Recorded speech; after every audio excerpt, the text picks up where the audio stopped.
पहला तरीका है एसटीडी स्कोप रेजोल्यूशन ऑपरेटर का यूज़ करना हर एक आइडेंटिफायर के पहले, और दूसरा तरीका है यूजिंग कीवर्ड का यूज़ कर एक बार में उस पर्टिकुलर आइडेंटिफायर को डिफाइन कर देना स्टार्टिंग में ही। और तीसरा तरीका है यूजिंग नेम स्पेस एसटीडी। इस लाइन का यूज़ कर आप सारे आइडेंटिफायर्स को जो कि इस नेम स्पेस में बिलोंग करते हैं आपके प्रोग्राम में ला सकते हैं ईजिली।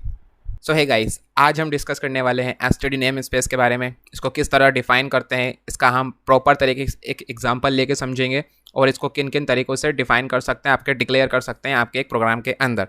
अब मैं एक एग्जांपल लेता हूं जिसके अंदर मैं एसटीडी नेम स्पेस का यूज़ नहीं करूंगा, देन मैं देखना चाहता हूं कि मुझे क्या एरर आती है। ठीक है, देखिए मैंने इसको सबसे पहले हेडर फाइल बनाता हूँ, iOS स्ट्रीम। मैंने हेडर फाइल बनाई। अभी यहाँ पर मैं डायरेक्ट इंटीजर अपना मेन फंक्शन लगाता हूँ, इसकी बॉडी स्टार्ट और बंद करता हूँ। यहाँ पर मैं सी आउट का यूज़ करता हूँ। यहाँ पर मैं लिखता हूँ हेलो, आउटपुट में चाहता हूँ कि हेलो लिख के सेमीकोलन से इसको टर्मिनेट कर दिया। ठीक है, अब यहाँ पर मुझे ये बता रहा है डायरेक्टली, क्योंकि ये विजुअल कोड स्टूडियो यहाँ पर मुझे एरर बता देगा कि यहाँ पर मैंने मिस्टेक करी।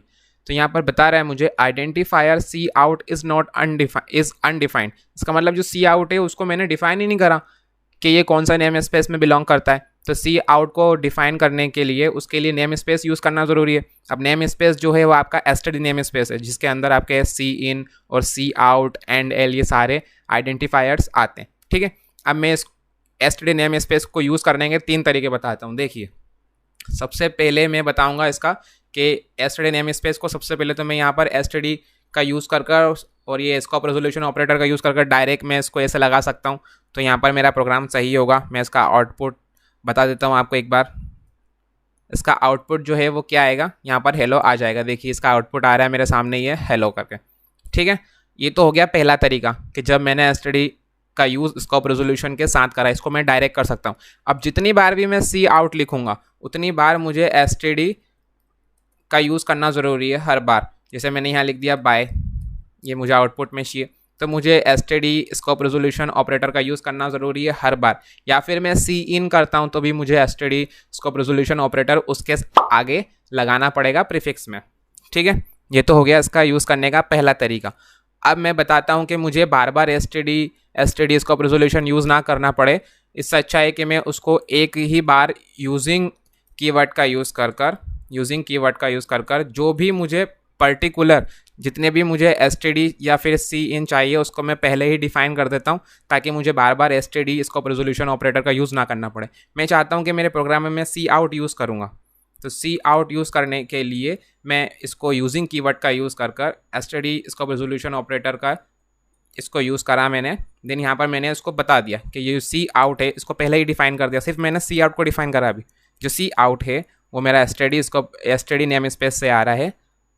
ठीक है, अब मुझे बार बार जो एसटीडी नेम स्कोप रेजोल्यूशन है वो लगाने की ज़रूरत यहाँ पर नहीं है। क्यों नहीं है? क्योंकि मैंने यहाँ पर cout using STD scope resolution operator एक बार ऊपर मैंने डिफाइन कर दिया है। यूजिंग कीवर्ड का यूज़ कर सी आउट को डिफाइन कर दिया मैंने यहाँ पर। तो मुझे अब बार बार सी आउट लगाने की एसटीडी नेम स्पेस लगाने की ज़रूरत यहाँ पर मुझे अब नहीं है। लेकिन हाँ, अगर मैं सी इन लिखता हूँ, जैसे मैंने यहाँ पर एक इंटीजर डिफाइन करा, इंटीजर ए लिया यहाँ पर मैंने, और अगर मैं यहाँ पर ए की वैल्यू दे देता हूँ, मैं यहाँ पर इंटीजर ए की वैल्यू मैंने 1 दे दी। अब मैं अगर इसका आउटपुट लगाऊंगा, सॉरी यहाँ से मुझे 1 हटाना पड़ेगा क्योंकि इसकी वैल्यू मुझे एंटर करवाना है। तो सी इन, जब मैं यहाँ पर ए लगाऊंगा तो यहाँ पर मुझे क्या बता रहा है, जैसे मैं यहाँ पर ए को लगा दिखाता हूँ सी आउट, क्योंकि मुझे इसका आउटपुट चाहिए।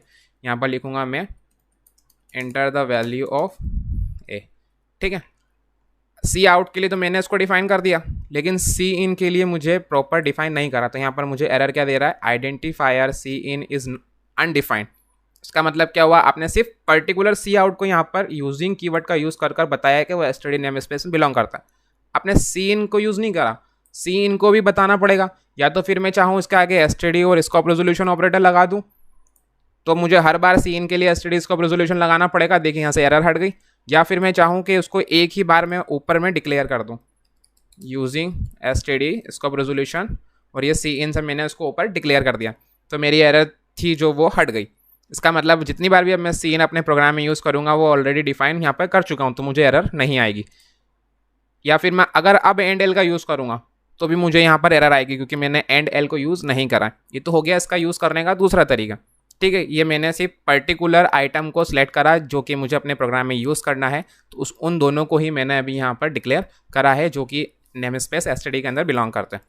ठीक है, अब मैं चाहता हूँ कि यूजिंग कीवर्ड का यूज़ ना करके मेरे को बार बार सारे पर्टिकुलर ना चाहते हुए मैं सारे एसटीडी नेम स्पेस के जितने भी आइडेंटिफायर्स हैं जो भी एसटीडी नेम स्पेस के अंदर बिलोंग करते हैं वो सारे मैं एक ही बार में अपने प्रोग्राम के अंदर ले आता हूँ।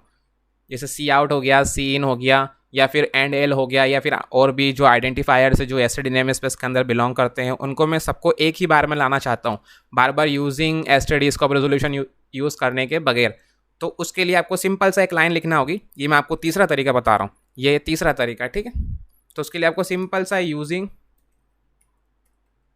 नेम स्पेस, यहाँ पर लिख देता हूँ मैं, नेम स्पेस एसटीडी का यूज़ करा मैंने और ये इसको सेमीकोलन से टर्मिनेट कर दिया। ठीक है, तो यहाँ पर मैंने सिर्फ एक लाइन का यूज़ करा। अब इस एसटीडी नेम स्पेस के अंदर जितने भी आइडेंटिफायर्स हैं वो सारे एक ही लाइन में मैंने डिफाइन कर दी।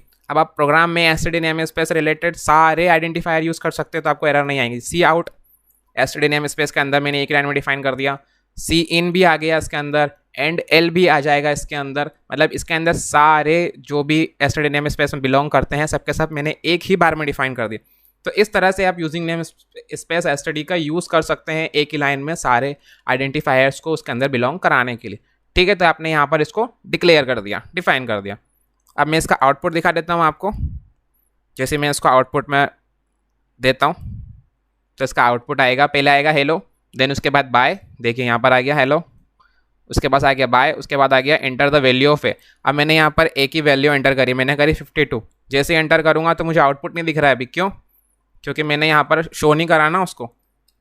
अब शो करूँगा मैं किसकी वैल्यू, ए की वैल्यू, तब ए की वैल्यू उसके नीचे शो हो जाएगी। कंट्रोल एस और इसको मैंने रन करा डबल। देखिए hello bye enter the value of a, ये एक ही लाइन में क्यों आ रहा है? क्योंकि मैंने इसका अभी हैंडल का यूज़ नहीं करा, मैंने करा 52 देन एंटर करा तो देखिए नेक्स्ट आ गया आपका 52।